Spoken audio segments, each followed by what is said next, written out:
Today, I'm going to update you on the performance of my stock portfolio. I've got a tax-free savings account and my other wonderful account that I have to pay taxes on, unfortunately. But this is super important for me, for you, and understanding what is going on in this market. And I look forward to breaking this down for you guys because we've had quite a recent downturn. So let's jump right into this.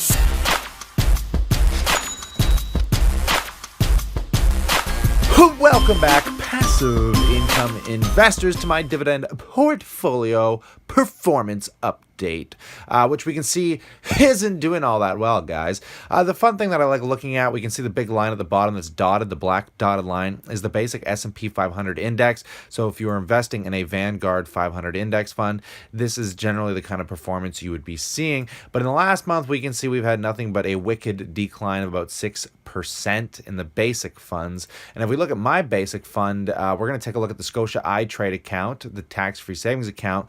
Because this account holds stocks like Apple, Microsoft, which we're going to look at in a second, but because those are some of the larger holdings in that account, we can see that it generally follows the same patterns as the S&P does. So we can see the yellow line is that tax-free savings account. It follows the black line almost exactly. We can see that we've gone from 67% at the high down to about a 58% drop, which again, if you look, is almost about a 10, just under 10% drop. And we can see that the basic S&P has gone from a 40% in its highs, which you can look right up here at the percentage change. So from the high of 47% at the beginning of the month to 37. So we're looking at about a 10% drop as well. So because the S&P, some of the largest holdings in the S&P are also some of the largest holdings in my basic tax-free savings account, we can see that it follows the S&P almost exactly, whereas my other account, my smaller account, is getting some wicked volatility from a high of 95.54%. I was so certain we were going to double the money in that account. Then all of a sudden, boom, in a month, we've lost almost 50% or just around 45% of that total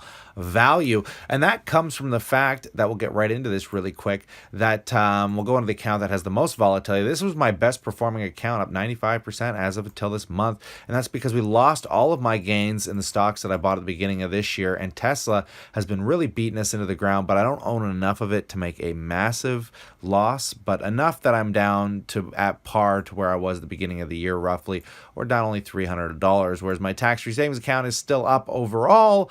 But again, it follows the general S&P because we can see we hold Apple, Microsoft, some general utilities that are doing well, some banks, and SO as well. Now, the stocks that I am most scared of in most of this crash, I made a video on this, or why my stocks are down in general. I made a video not too long ago, basically updating my portfolio where it hit the bottom at $107,000, but we're up actually over 1,000 today. So we're sitting up well over 108,000 because the stock market has came back with a vengeance today.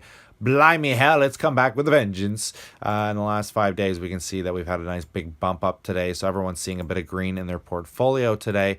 But where I am most fearful, guys, is the Trump, the tariff man himself, is charging my Mexican supplier for beer here, Constellation Brands, I think is going to get hit with some tariffs I'm not looking forward to. And I think this is one of the stocks that's going to be hit by some of the stuff Trump is doing. But overall, I don't think most of the stocks that I own are going to be hit with any real tariffs. The bank, a lot of people are talking about like Altria Group and the drug stocks that I own, that smoking's going down, yet their revenues are flat or actually going up. And they're seeing a lot of investment growth in their Juul. Not that Juul makes up for what they're losing in tobacco, but the companies are still doing well. I still like them. I have no problem holding them, and I would continue to buy more into this new month of June here. It'd be fun to do an update where I make a prediction for where the end of the month is going to be, and that might be fun to do today, guys, to make a bit of a prediction on these accounts. But before I make that prediction, let's just take a quick peek poo at those dividends that we all love to see, these juicy, drippity drop dividends that are coming into my accounts. Right now, my main goal, my tax-free savings account, I want to see Bank of Montreal or Canadian Imperial Bank. Sorry, not Bank of Montreal, it's the other account. But Canadian Imperial Bank, I want to see this over $800. Bank of Nova Scotia, I want to see over $6. Southern Company, sometime within the next 2 years, I want to see this well over $500. I don't like my dividends paying me less than $5 unless they're a growth company like Microsoft or Apple. And GEO Group, I think, is easily going to get over $600 in dividends, and then I'll start adding some new positions. New positions I'm looking at, well, In the next 2 years max, I want to leverage down some of my shares in Apple to redisperse out and either to REITs, or I'm looking into companies like McDonald's. I want to get some kind of coffee company because I think coffee falls under the same drug aspects of my Constellation brands and my Altria groups. I would love to see McDonald's in there, and maybe Starbucks as well. I wish I got Starbucks on a pullback, and I'm not happy with the dividend yield it's currently paying. So if we see a nice pullback in Starbucks, I'd consider opening a position. Same with in McDonald's. Just a thought. But as a future prediction, if I'm laying out what I think the future is going to hold for this portfolio, guys, I think if I were to make a prediction for the end of the month, I honestly think that we're going to actually end the month higher. And I have one reason to come up with this ballsy presumptuation, and that's the fact that I think I'm going to treat the stock market like it's a drug-addled child.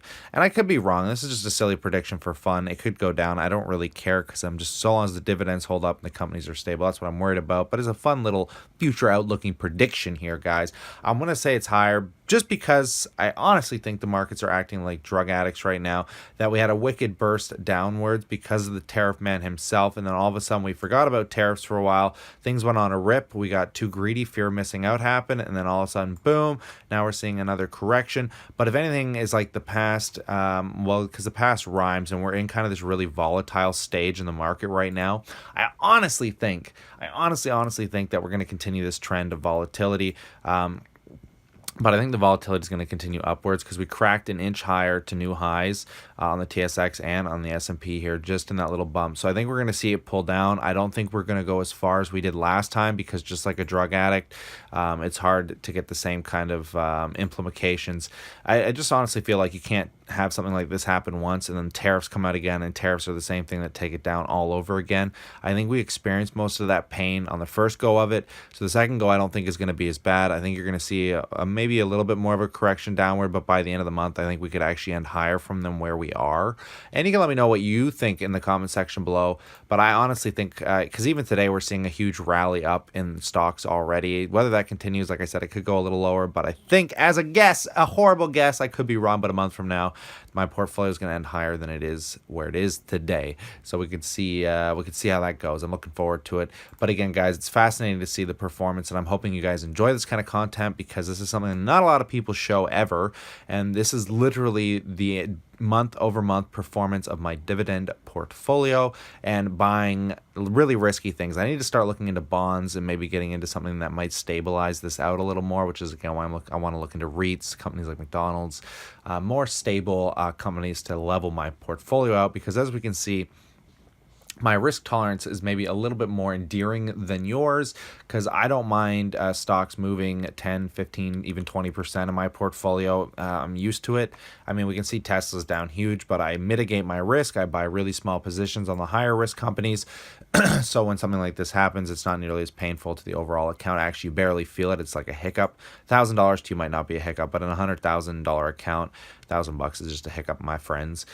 So I mean, I hope you guys kind of enjoy me showing you this. It's really fun, and it's gonna be neat to see where this goes, because obviously my end goals are to try and get some of my bills, a good portion of my bills, paid through dividends.